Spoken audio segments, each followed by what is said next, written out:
चुनाव आयोग ने लोकसभा चुनाव की तारीखों का ऐलान कर दिया है और अब सभी राजनीतिक दल अपने प्रत्याशियों के नाम जारी करने में लग गए हैं। लगातार प्रत्याशियों की लिस्ट आ रही है और ऐसे में हमारे साथ जालौन लोकसभा से प्रत्याशी मौजूद हैं। हम उनसे बात करेंगे, समाजवादी पार्टी के प्रत्याशी हैं, हम उनसे बात करेंगे कि आखिर इस बार लोकसभा चुनाव को किस नजर से देखा जा रहा है और कितनी मजबूती के साथ ये चुनाव लड़ा जाएगा।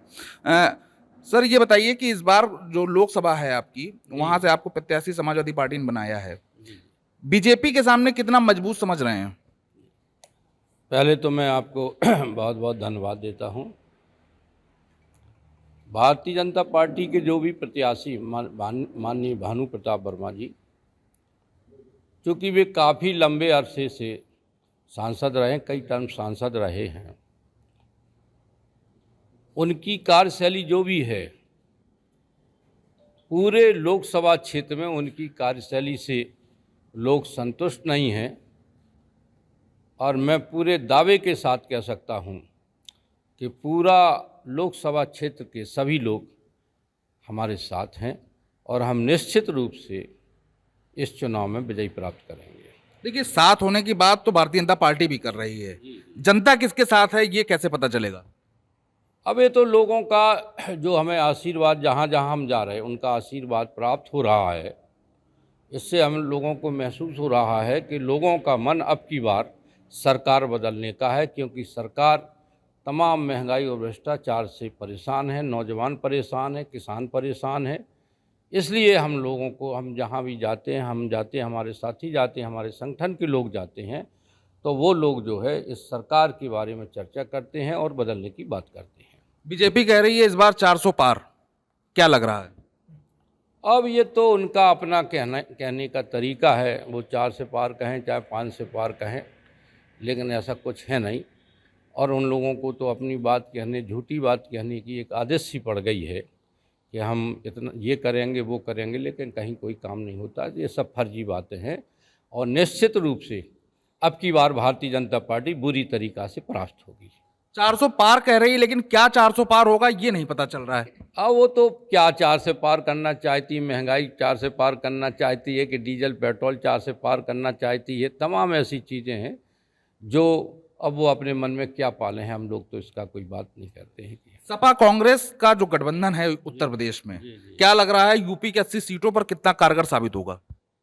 सपा और का नाम हमारा कांग्रेस और तमाम जो दल हैं वो सभी लोग मिलकर चुनाव लड़ रहे हैं। तो तो लोगों का जो रुझान समझ में आ रहा है, उससे हम लोगों को लगता है कि हम 60 के ऊपर निश्चित रूप से चुनाव जीतेंगे। 60 के ऊपर? जी। लगातार बीजेपी पीडीओ को लेकर तमाम तंज कसती है, तमाम नाम बताती है, नए नए तरीके से नामकरण कर रही है, उसको लेकर क्या?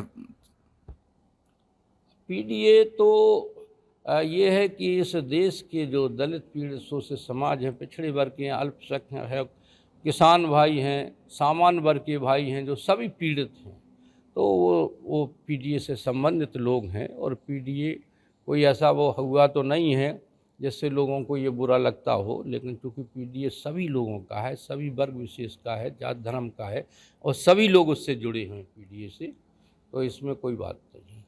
चुनाव से पहले सीएए गवर्नमेंट ले आई, क्या लगता है मुस्लिम अब की क्या नाराज रहेगा बीजेपी से या फिर कुछ और? ये तो सही बात है कि अब की बार में मुस्लिम समाज का वोट निश्चित रूप से इस मोर्चा इंडिया गठबंधन को मिलेगा और हमारे साथ है। इस बार बीजेपी कितने पार तक पहुंच सकती है? हमें नहीं लगता, बहुत मुश्किल में अगर पार करेगी कि 150 से ज़्यादा पार नहीं कर पाएगी। बस 150? बस 150 से ज़्यादा बीजेपी पार नहीं कर पाएगी। तो देखिए, ये जालौन लोकसभा से नारायण दास अहिरवार लोकसभा प्रत्याशी हैं समाजवादी पार्टी से, और इनका कहना है कि बीजेपी इस बार 150 से ज्यादा पार नहीं कर पाएगी, क्योंकि 400 पार का जो नारा है वो 150 पार पे ही सिमट जाएगा। कानपुर देहात से वीडियो जर्नलिस्ट मोहित बाथम के साथ विकास धीमान, एबीपी लाइव।